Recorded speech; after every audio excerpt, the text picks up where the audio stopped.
Please give a very warm Raleigh welcome to JC Chasez. Hi. Thank you for having me. Welcome. Yeah. Welcome to my living room. Fireside chats. That's right. A million other things. A million is a lot, by the way. But A million? You want to count them off? No. Welcome to Raleigh. It's Thank not you. your first time in Raleigh, correct? It's not my first time in Raleigh. No. Okay, you've been having a good time so far this weekend? Everyone's treating you well? Yeah. Everybody's been great. It's been a good time. Yeah. I love that. Do you have any big plans while you're here? To do this. This is, obviously. yeah, we This- don't really this let is- you, you're kind of this chained is, here. This is the plan. This is the whole thing. Well, good. I'm glad you've made it. Yeah. Obviously we're gonna go through your career and all the things you've done, and we're going This to. is your life. I know your life in 30 minutes. Oh my gosh. I know. I am always super curious about early times, kind of the inspiration pre-professional entertainer. Okay. Were you a super extroverted kid? Were you a ham? How were you? I was then? actually the opposite. As a young boy, I was actually pretty shy, but getting close to my teens, I had some really fun friends, and they were usually the outgoing ones, and I would be kind of more in the supportive role of them being the show-offs and extroverts, and so I was always around it, but I was usually the quiet one when I was younger, and then through friendships and through my friends, they tended to bring the louder out of me in moments. It's always in moments. So I feel like that's the way it works, right? You have like this extroverted group, and you get to be a foil, so that you kind of get to like test your little moments of extroversion with them, in a safe space. yeah, maybe. Wow, we're doing therapy. We talked about it backstage. I have not asked you about trauma at all. No, are you sure? Yeah, I don't know if it was. I don't know if it was testing out. It's an interesting thought, though. Yeah, therapy. Therapy. All right, so Mickey Mouse Club. We have to start there. I think that it's a good place to start. Mouse in the house. Yeah. That's right. But I know that was your path to Mickey Mouse Club was not necessarily linear. Like your audition was not for Mickey Mouse Club. It right? was Tell us about that. Yeah, it was an open call audition. So the first thing I ever did was dance with my friends in a talent show, and what ended up happening is we won the talent show, and I did a couple other talent shows, and we ended up doing well in those talent shows. And then there was an open call audition for the film Newsies, which obviously wasn't a film at the time; it was being made. And shout out Christian Bale for nailing that role, and that's why I didn't get that.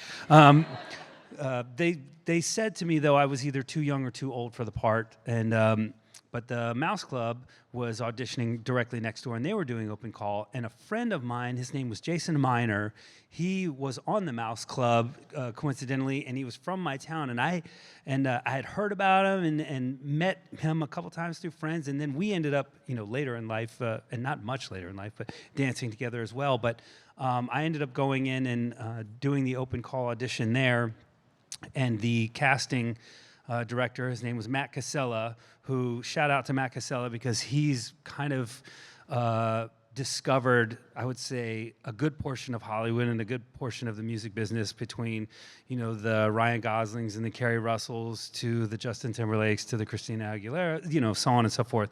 So that casting director was the casting director that day, and he was like, I'm going to talk to your mom after today, blah, blah, blah. And so I ended up getting the callback, doing the callback, ended up booking the show, and I ended up being a part of the Mickey Mouse Club. Do you remember what you sang for that audition? I do. So full circle moment came to me later in life. I sang a Richard Marx song called Right Here Waiting for You. It's a great song. Yeah, it's awesome, right? And later in life, as things happen, just full circle, Richard wrote a song called This I Promise You that we ended up singing, which is a beautiful song. By the way, his demo is incredible. I don't know, I don't think he put it out there, but trying to sing after Richard sings something is interesting. Look, we did okay with it, but understatement. But honestly, that was a really amazing moment to think that the song that I sang at an audition for. I then got to go in and be produced by the writer and singer of that, which was a really exciting thing for me anyways. That's very cool. It had to feel very surreal in that moment. Unbelievable. Yeah. And by the way, thankful because it's become a friendship. And he's just one of the most talented and nicest human beings you will ever meet. It's like sometimes they say, don't meet your heroes. Meet Richard Marx, by the way. Seriously. Advice to you all. Yeah, meet Richard Marx. Yeah. Richard said, I was like, please, no, so many people. Were you were so young when you got Mickey Mouse Club. Did you feel the weight and the size? Like, were you a Mickey Mouse Club fan? Were you a Disney kid? How did that feel to you as a child? Well, I became a Disney kid, Sure. obviously. But look, I remember being young and watching. It was like there was a block of time on Disney when I was young. It was and they would show Kids Incorporated, and then they would show the Mickey Mouse Club. So I got to see the Mario Lopez's and all those cats do their thing. Fergie, who I ended up working with later as well. I didn't feel the weight of it at the time. That's the truth. The only moment I felt weight was the callback audition. I was nervous because it went from being like just fun and silliness and this is never going to happen into, I'm in a place where they're taking me seriously and I don't want to almost let them down. I want to do well now. I want to show them that I can do this. And I was nervous, as a young person, I hope I'm good enough. So there was a bit of that during the audition process. But once I was there, everyone was incredible, encouraging, warm. All of the adults that were working on the show, basically having to interface with all of these young people and bring out the best in them. That's exactly what they did. They were professional, all in every way you can imagine, and the kids that were working on the show that I was working alongside were absolutely amazing. It's amazing to hear, and I think that really shows in the quality of the show that they got from you guys. The talent was already there, the raw talent, but what they were able to foster, I think, was really incredible and shows that they loved and cared for you guys as well. Yeah, look, they're good at what they do. So, tell us a little bit about the path to NSYNC. How did that come about for you post Mickey Mouse Club? What happened in that little intro? In the middle area. Mm-hmm. After the Mouse Club had wrapped its final season, the transition comes, right? I was right at the age where I had finished high school and I was going to go into college, but I knew that I loved performing. So I came out to LA for a pilot season, but I was more interested in the music. So I was meeting producers and things like that, and I pulled the card. I called the Mouse Club music producer and supervisor and put together a nice little demo reel and shopped it around and things like that. But when pilot season was done, I basically headed back east. And on my journey back east, I stopped in Tennessee and I saw Justin and things like that, and was going to do some songwriting with Robin, who was a vocal coach on the Mouse Club as well, but who was also a songwriter, and to learn the craft. Before I was mainly singing other people's songs, and I'd only been tinkering with my own ideas and things like that. And so she was willing to do studio time with me with a producer. And so Justin and I ended up starting to sing on songs that with Robin and things like that. And so we started goofing around in the studio, and then from spending time together in Tennessee, because he would come into Nashville, and I spent some time in Memphis in between just to visit. And by the way, his family was incredible for taking in a young person who was going through a transition in life. But then the plan became to make music in Nashville and go to school in Maryland. That became the plan, and then so I made a plan to go back and forth.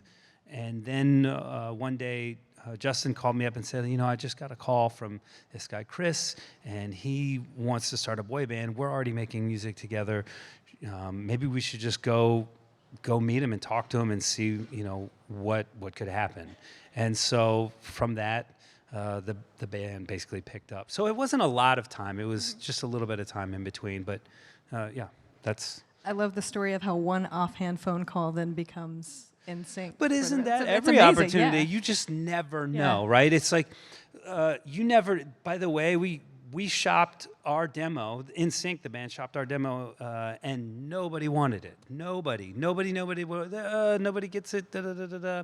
And then it took one person to say yes, and then it was a person that lived in another country across the Atlantic Ocean, and they said yes. And then we grew an audience there, and then someone decided to take a chance on a stateside, and you just never know. It's small moments that all of a sudden have that ripple effect, right? You throw a pebble in the water, and how far do the waves go? So. Do those early JC Justin demos exist? Are they still around? Yeah, they're somewhere. I have no idea where. Just curious. They're Curious probably for me, like on a cassette. Somewhere. You guys know cassettes? Yeah. Okay, great. Just checking. Yeah. It exists somewhere. Before, there's so much we could talk about NSYNC. I am curious about your training schedule. Like at the height of NSYNC, your tour schedule, your everything schedule was crazy. Yeah. How did you stay physically and mentally in shape to keep up with that? Well, physically, the show kind of did it for you. Okay. You know what I mean? You're doing 2.5 hours of cardio every day. So the main thing at that point was rest. It was like, hey, if you don't get your rest, your body's going to break down. So managing that actually became the hardest thing. And that's why, I was sleepier than most, to be fair, and there became jokes about it somewhere along the way. And I'll take that. Hey. Take that, another boy band. Hey. Connections. Yeah, but that became the main thing. The schedule was the hardest part because the demand becomes real. And, and we were excited and we wanted to do everything. We wanted to be everywhere because we were excited that we could. It's like you're given an opportunity, you don't want to squander it. You want to give everything you can to it because, it's luck, it's a blessing, and it is about showing up. And so our job was to show up. And so we tried our best to show up the best way we could, anywhere we could. With naps as much as possible. Me with naps, for sure. Absolutely. Yeah. You mentioned, Richard Marx. I think that you've collaborated with so many people. You've spent time working with so many people. Is there anyone else that stands out as a moment of just like awe that you had, or I can't believe that? Do you want me to be? I'm going to be really cheap right now. I love it. This is salesmanship right here. I'm going to sell you something, which sounds so bad. No, they're buying. They're no, ready. no, I'm joking. But I will. I'm going to take an opportunity to talk about something because look, we've collaborated with some wonderful people, and I don't want to just name drop because that just feels a little. But we did. We were very lucky. We met a lot of wonderful people, and we worked with some wonderful people. But to self-promote one thing, because I want to do this for the people that are working every day on stage in Broadway. There is a show called Titanic, and Joey and I became producers on this show called Titanic. And the tie-in is very simply, we got to sing with Celine Dion, right? And it was a wonderful, wonderful experience. And Joey ended up doing a show, playing a character on a show called Anne Juliet. And the producer of that show is also a producer on Titanic, and they were looking for producers to be involved in things like that. And so Joey knows that I'm very, very, very, very, very interested in the theater, and so he brought the project to my attention. And we're working on the project together as producers. So Titanic is on Broadway right now, and these people do 8 shows a week, and they kill themselves for audiences every night for months and months and months on end. And if you get a chance to go see it, you will have the best time you have ever had in a Broadway theater. I promise. It is nonstop laughs. The singers are great. The dancing is fun. The comedy is the best thing on Broadway. Go see Titanic. It is incredibly fun. And all going back to because Celine, or our faux Celine, co-creator of that show, is fantastic. But the whole cast is fantastic. There you go. Personal endorsement for Titanic. Yeah, go see Titanic. Absolutely. And because Celine Dion is a wonderful inspiration as well as the movie. So. I haven't had a chance to see it. I am also a huge theater nerd and kid, and You'll laugh I've your heard face nothing off. but good things about it. Yeah. Not just from you. Yeah. So that's nice. Dude, it's While great. we're on the topic of musical theater, I want to pivot to Playing with Fire sure. soon. Yeah. But I want to know, we'll get there. Yeah.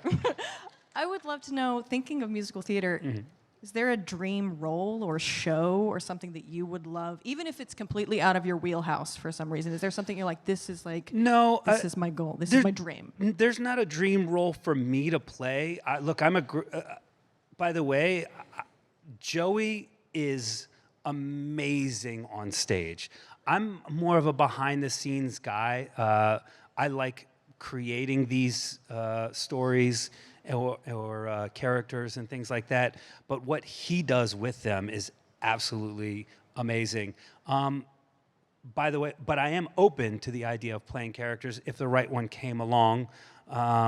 So there's a bit of that. I don't know if there's a dream character that I would say I'm aiming for, though. I was close to being in Jesus Christ Superstar at one time, but All right. yeah, I was gonna play the bad guy. Judas? No. Oh. I was like, he's got great songs. Yeah, I know. Such I was about to scream, "Don't let me stop your great self-destruction." Anyway, but all that stuff. Yeah. Perfect. I love it. I think we would like to see that, or whatever else may come your way on stage. Sure. I think that'd be an interesting facet of you that Yeah. I'd like to see. All right, Playing with Fire. We got such a response when I said it. Yep. Please tell us about this concept album, like the impetus, and what led you to making Playing with Fire. It's beautiful, by the Thank way. you. It's so beautiful. It's a work in progress. Look, because we're working on it in real time, and I'm sharing about it in real time. Because look, I don't perform on stage as much anymore. So to satiate the curiosities of what I'm up to, I tell people what I'm up to. But these things take time. Playing with Fire is a musical adaptation of a play called Playing with Fire, which is a adaptation of Mary Shelley's Frankenstein. And what we've done is, the first thing we did is we developed a concept album for it. So we designed a group of songs to tell a story arc that we thought would be unique to our point of view. Where we are with it now is, we originally intended to bring in a book writer to write the stories in between the songs, and then we got tired of waiting, so we ended up writing our own version of a book. When we turned that book in, the curiosity became, well, I wonder what this would sound like as a song and things like that. So what we've done over this last few months now is started to musicalize the book instead of it being a spoken book. And we just, in terms of a first draft, we've just finished the first act, musicalizing the entire first act. And we're 2 new songs into the second act now. So we're charging ahead and making it, instead of a sung and spoken musical, making right now, by the way, it could change, of course, because that's the process.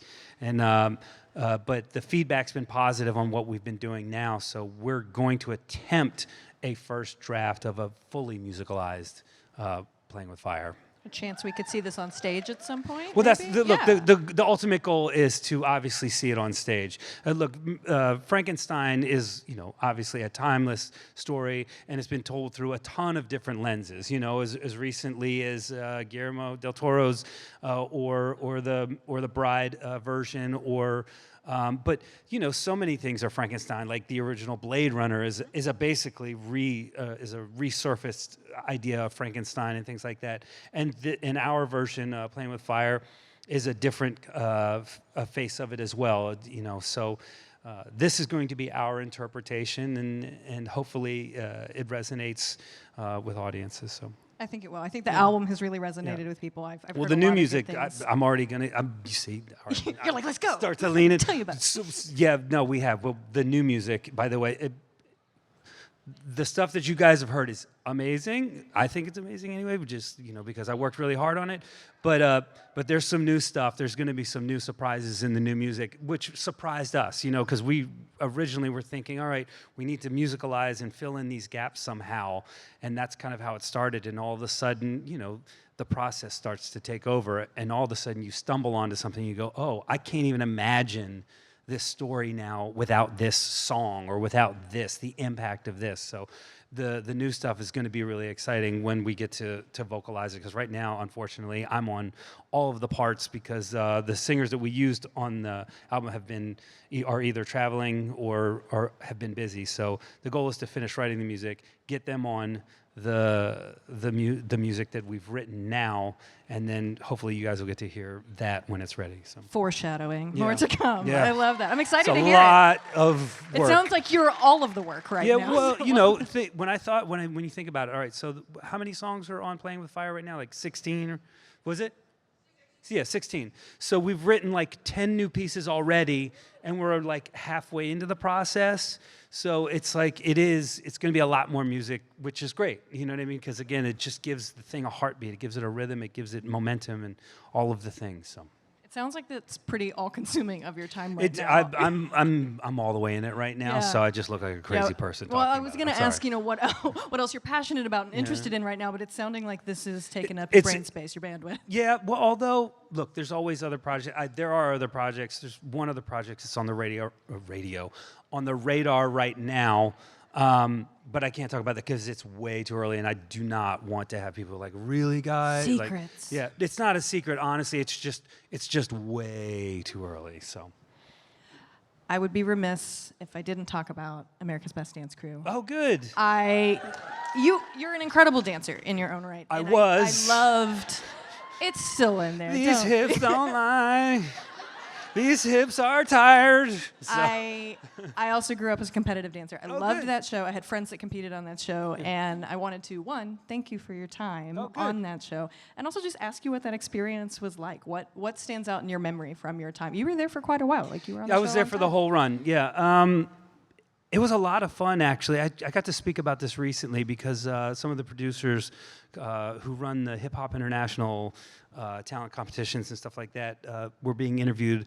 And so I did a blurb for them. But the show was really, really fun. And it was inspiring. I did it in the first place, because I came from, dancing in competitions. And I thought it would be a great way to share what I learned competing with another generation, and also making it fun, and they could ask me questions about what was it like to grind it out and tour every day, or how do you come up with these ideas, just sharing a bit of that back and forth.